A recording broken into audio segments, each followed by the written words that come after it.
everyone, and welcome to the first episode of my Flosstube channel. My name is Deanne, I'm from Newfoundland, Canada, and this is Stitching on the Rock. I chose Stitching on the Rock as the name of my channel because I'm from Newfoundland, and Newfoundland has been affectionately known as the Rock for years due to our rugged coastline.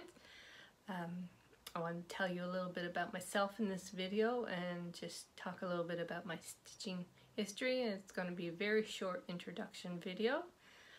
I'm a mom first. I have a son who's 14.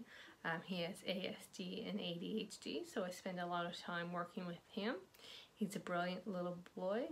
You ask him about a topic that he's interested in and he can tell you everything you ever wanted to know about it and everything you didn't know you needed to know about it. But if you ask him about something that he doesn't want to talk about, you won't get more than 3 words out of him. We've been doing online learning actually for the last 2 weeks, just since they were due to go back after Christmas. We're still continuing this week, but it looks like they're going back to school on Monday, so that means I'll have more time to stitch, more things to share with you. A little bit nervous about them going back, but hopefully everything will work out okay. I'm also mom to a 4-year-old cat. Well, we got her 4 years ago. We didn't know how old she was when we got her because we got her from the Humane Society. Her name's Kitty, and I'm sure that she'll be at least one more of my videos because whatever I'm in the middle of, she's there too, thinking she's helping instead of making a mess. Other than stitching, which I love and it's my relaxation, I scrapbook. I do that mostly away from home actually, even though I have a room full of supplies. It's easy to get distracted at home from stitching as well. But 3 or 4 times a year I pack up some bags and meet up with about 30 other people and we scrapbook for a weekend in a church camp or a hotel and eat lots of junk food and have lots of fun, laughs and fun. And I read mostly on my tablet now. When I was younger I read a lot of books, but now it's mostly on my tablet, and a lot of fan fiction, which is my guilty pleasure that nobody knows about except for all of you guys. In the winter I collect Ray Dunn, as you can tell by my baskets back here, or my glass I have here. I just think it's cute with the words on it. In the summertime I collect sea glass, so we get to visit lots of beaches around and find lots of treasures, a lot of fun. I also like to watch TV. I like Doctor Who. I got a picture up here, that's a fun little print, and Amazing Race and the Great British Bake Off and those types of shows. What else do I do? I'm sure that I have lots of hobbies, way more than I need. As far as my stitching goes, I've been stitching for 30 years, well, 32 I think. My nephews will be this year, and one of the first things I stitched was a birth announcement for them.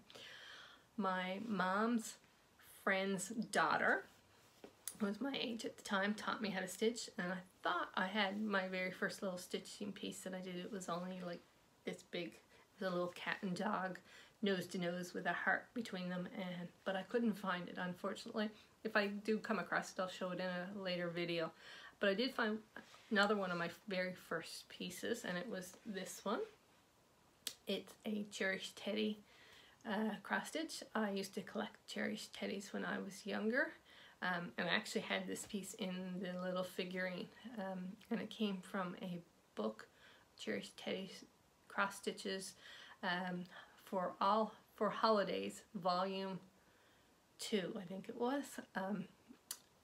And so it was just done on 14 count Aida with DMC. I'll just put it up. I think you guys might be able to, there's a few beads, a little heart here in the flowers. When I first started, all I had access to was Aida cloth, the 14 count and 18 count maybe, or 16 count, I'm not sure, that came in the tubes. We had a Zeller's and probably still a Kmart then, and a Woolco or Walmart. I'm not sure which name it was under at the time. That was it. Then we had a little local store called Knit and Stitch, so it had wool, it had fabric, it had a small cross-stitch section, and that's where I found Paula Vani, which was the first designer that I started stitching. I have a lot of her patterns in my stash, completed 3 or 4, maybe more of them. I know I sold a couple of them. I gave one beautiful bride one as a gift for a friend that I stood for. But in my house I have 3 or 4 framed. Brought up one to share. I reach down and get it. This is my favorite that I've completed that I have. And it's called Midsummer Roses. Sorry about the glare from the glass. I just love the colors on it. And I love the antique feel of her designs. Sorry, well, I've stretched down, make sure it doesn't break.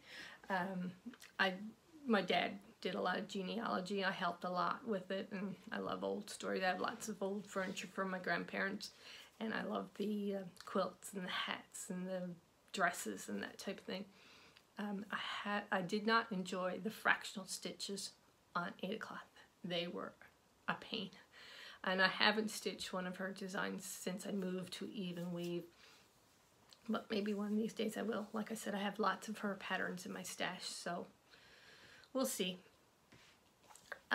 Once I got into Facebook and the internet and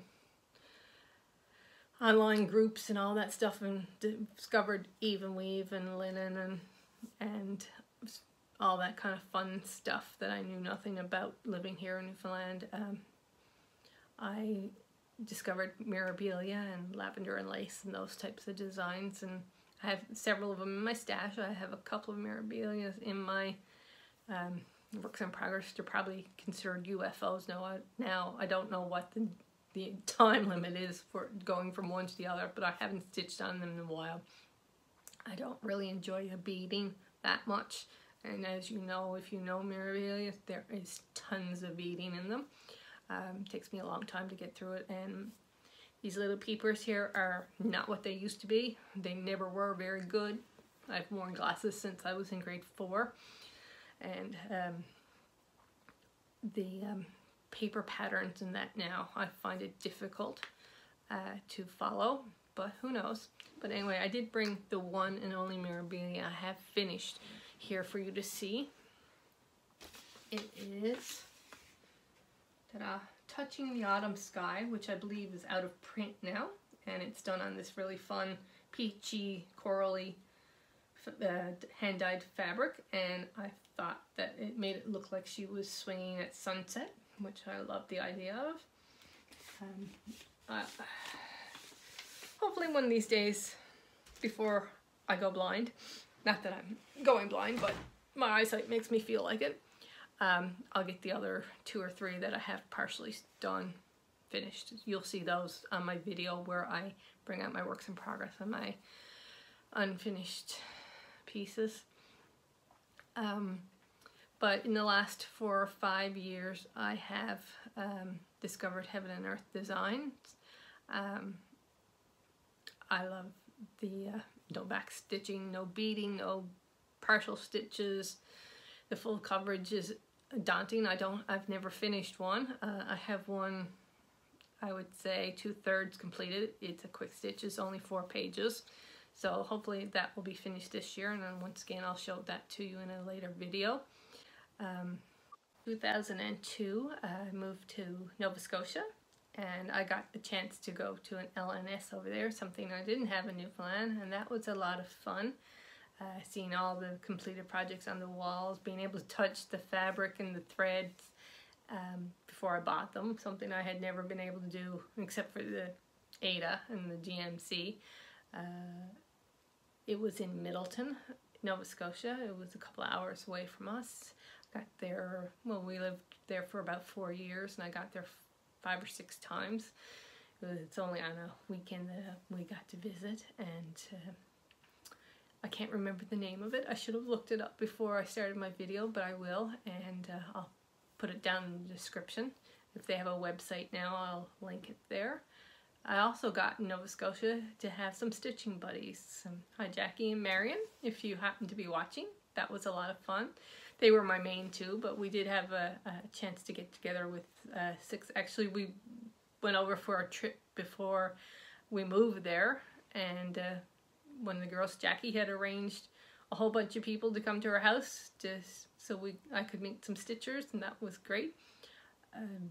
We got to do exchanges and round robins and things like that, things I had never heard of and done before, which was a lot of fun. And when we moved home again, just before my son was born, I really, really missed them. I had no local stitching store here. I had no local stitching friends here. And I didn't know anyone else who stitched until 2 years ago, just before COVID shut everything down. A local stitcher put up a Facebook group for Newfoundland stitchers, and we got together once, and then everything got shut down. We haven't gotten together since because we've been up and down and level 4 and level 3 and level 2 and level 5, and so it hasn't really been a chance to really get together for a stitching night. We do a few online ones, and we really need to organize more and be more consistent with it. 3 of the girls in that group have Flosstube channels, which I will link in the description. Patty designs and has done a lot of cute little designs and towels and things like that. Pam, who I've known through scrapbooking and cross stitching, she has a channel, and she also does mystery book, and I don't know the name of it, I'm sorry Pam, but I will link her channel, and you can check her out. And Vani is almost completely full coverage stitcher, and so I can relate to her now a lot, and watching her actually helped me get back into stitching after I hurt my shoulder. And she has a lot of works in progress. I don't have nearly as many, so you might be bored with watching what I have. But yeah, it's great to have some local friends that stitch and to chat with them. I guess that's about it on me and my hobbies and my stitching and all that fun stuff. Short and sweet, I know this video is, but I will share my works in progress and my UFOs in the next video, which I hopefully should have out in a couple of weeks.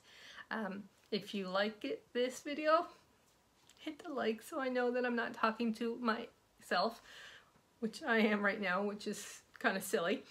If you want to comment, and if you have a Flosstube channel to share with me, I greatly appreciate that, so I can look at what you guys are doing and hopefully help me improve mine. I don't know if you can tell, but I've been nervous doing this. I'm not really fond of the camera, but I'm gonna try.